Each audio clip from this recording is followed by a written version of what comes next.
Good afternoon. I want to thank my peers for allowing me to speak today. It's truly an honor. I'd like to personally thank my parents, my sister and brothers, my roommates and friends for helping me get through the last 2 years. To all of our parents, family, and friends, thank you for being here. I realize that for some of you, this is the third or fourth graduation you're attending, and it's so nice of you to pretend this isn't getting old. Graduates, let's give them a hand for their support.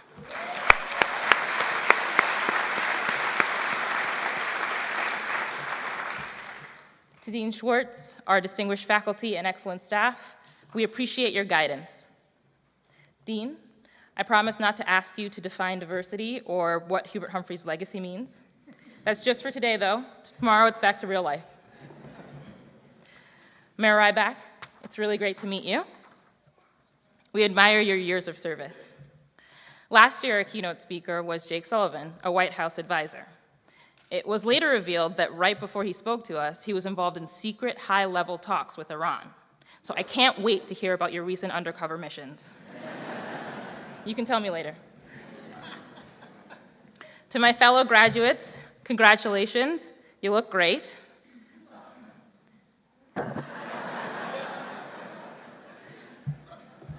To those of you who laughed when I tried to sell you a shout out in this speech for $100 a pop, thanks, but I wasn't kidding.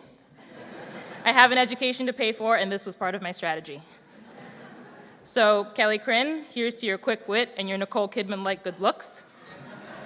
Thanks for the first loan payment. Okay, I'll be honest, I've wrestled over this speech. I really don't want to let you guys down. So I watched graduation speeches given by famous scholars and entertainers, and I thought, yes, Oprah will tell me what to do. Then I realized that what I have to share today isn't the learnings of a seasoned policy scholar. The beauty of this opportunity, of this speech, is that I get to reflect on you and reflect your experiences. I get to talk about you, and you are some of the most compassionate, smart, fun-loving, and well-rounded people I know.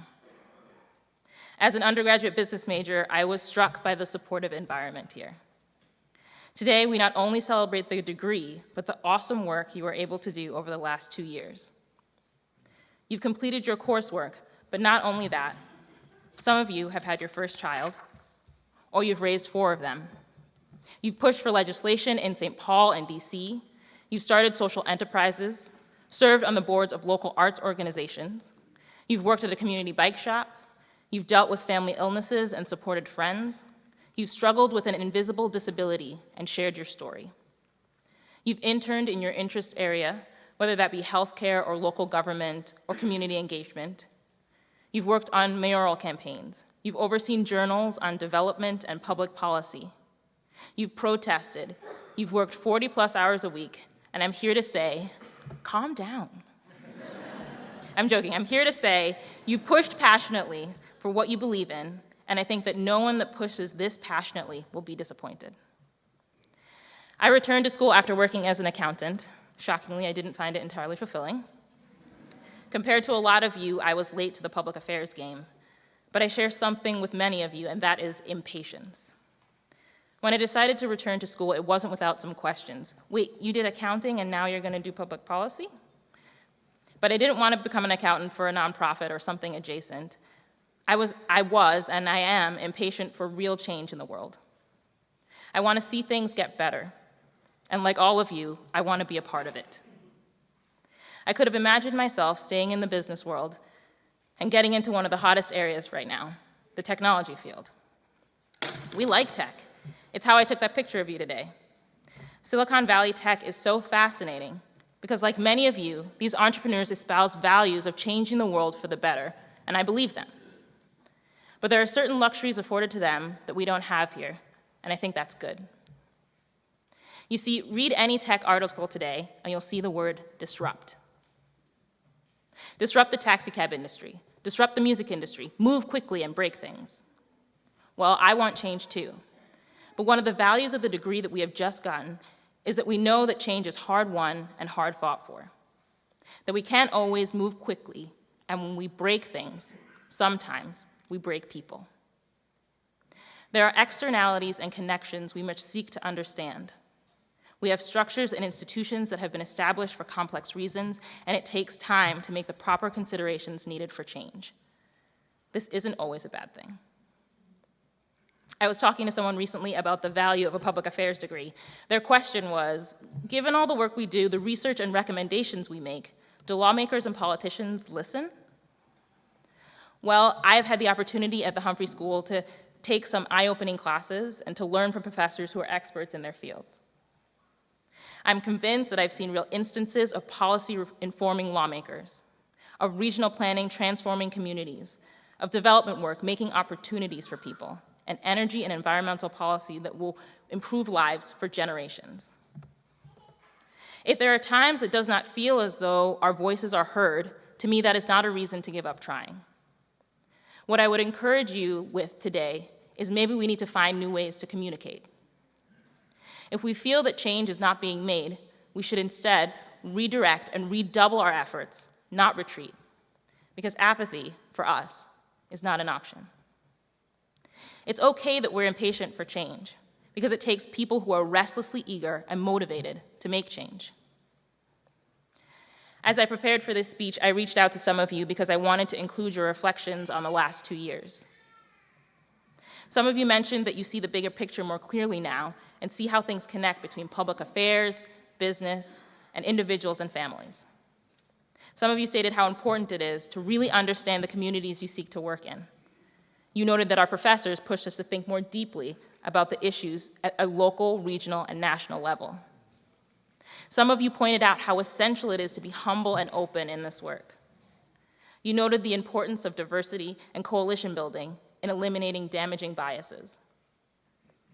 After all this work, you're encouraged that you've gained an instinct in your area of study that you can trust, while you consider the perspectives of a variety of stakeholders. For one of the promotional videos at school, they asked a question: how do you plan to make big change in the world? Big question. I don't expect to make big change. I expect, just like this speech, to contribute to the collective efforts of my peers. I expect all of us, pushing in our own ways, being effective in our areas, and fighting for the common good will make real change.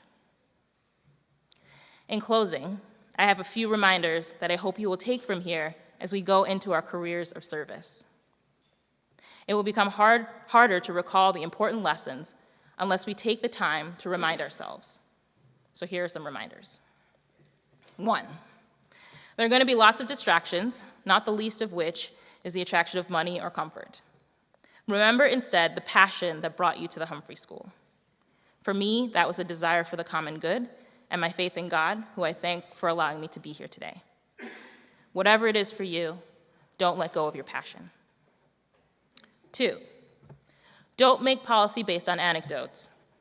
Your neighbor's grandfather may have windsurfed until he was 78, but that should not be the reason to raise the retirement age. On the other hand, don't neglect the importance of people's stories. They can illuminate and inform everything you're doing. 3, share your position passionately and value diversity. A variety of perspectives leads us towards the right answers. Silencing others does not. Speak your piece and make sure you listen. Lastly, give back. You didn't get here alone, and neither will the next years and generations of public affairs students. Let's support them in any way we can. Last year, the student commencement speaker included a quote from our school's namesake, Hubert Humphrey. Everything I said about impatience for change is reflected in his words. If there is dissatisfaction with the status quo, good. If there is ferment, so much the better. If there is restlessness, I am pleased. Then let there be ideas, hard thought, and hard work. Thank you, and congratulations, graduates.